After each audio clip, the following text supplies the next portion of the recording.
that the total number of engineers that get graduated from India is more than the total population of the Switzerland. But do you also know that when the question comes of research and innovation, Switzerland is the top country in the entire world and India is not even in the top 25 countries list. So why is it happening? Have you ever tried to think about it? Let me ask you a question. Why in our history our education system is busy teaching about Akbar al-Birbal? Why our education system is busy teaching about when does the World War I happen? When does the World War II happen? Why does our education system is not busy teaching us about Elon Musk? Why our education system is not teaching about Bill Gates? Why our education system is not teaching about Dhirubhai Ambani? Why we are memorizing about those concepts? Why we are memorizing about those events? Why we are memorizing about those people with which hardly any difference is going to come in our life? Have you ever noticed that most of the youth are wasting their time and energy in memorizing and learning about wrong things which is not even going to impact our life in the future? Now we all know that a plus b whole square is equal to a square plus b square plus 2ab, right? But have you ever noticed that when was the time you have used this formula in your real life? We are busy learning about trigonometry, we are busy learning about algebra, we are busy learning about geometry, we are busy learning about integration,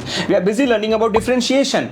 Now where all these concepts are used in real life? Now some of the people argue with me, to become an engineer, to become a researcher, to become a scientist, all these concepts are needed. It's okay, I totally agree with you that these concepts are needed over there. So these concepts has to be taught to the only people who want to go to the research field, who want to become a scientist. Why all these concepts are taught to a person who want to become an entrepreneur? Why all these concepts are taught to a person who want to become a digital marketer? Why all these concepts are taught to a person who is confused in his life what exactly they want to do with their life? This is my question, and this is the same question you need to ask it to yourself. Now the moment I'm making this video, I'm really happy. Why I'm happy? Because I'm noticing that the employment system is changing. The way companies are hiring, that system is getting changed, right? You might have noticed a person who is good at memorizing the stuff, they are of course going to get good marks. How does the hiring used to happen before? A person who have good percentage, that person will be getting a more preference to get a job. But I'm really happy about the new hiring system, because in the new hiring system, the companies not even go through your marks. The companies are really interested that how many real-time exposure you have. Now because the employment system is changing,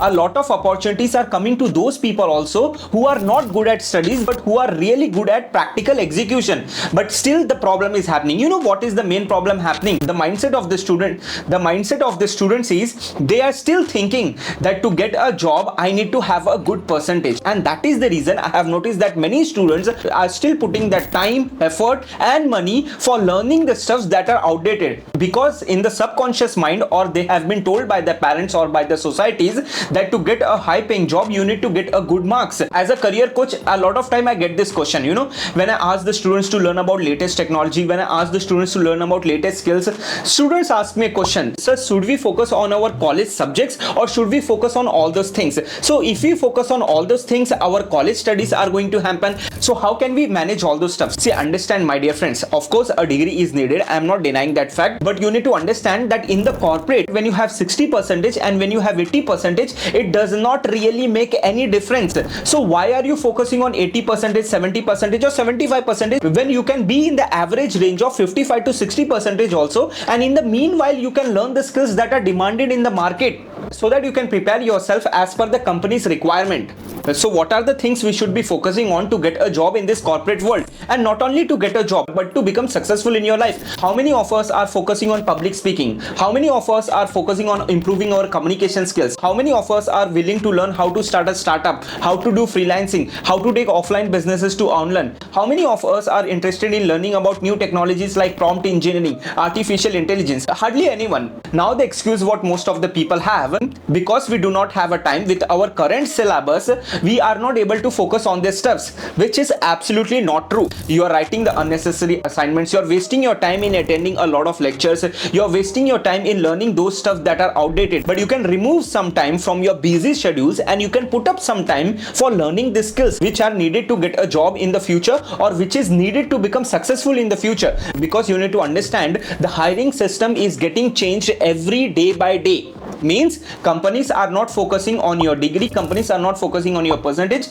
companies are focusing on how much real-time skills you are having. So only request I would like to suggest you people that stop being scared by the Indian education system and stop focusing more and more that how you can get more marks or how you can learn the subjects that are taught by the college. If the subjects that are taught by the college, if it is updated, if you're from top institutes like IITs or IIM, then go ahead and focus on those things. But if you know that you are not from top institute and you are still learning about the outdated syllabus, then take an initiative by yourself and start learning the skills. Otherwise, the speed at which the technology and the future is changing, it will be really very difficult for you to survive in the upcoming future. If you think this content was an eye-opening content for you, you can like this video, you can share this video with your friends and family member, and for such more videos you can subscribe to my channel.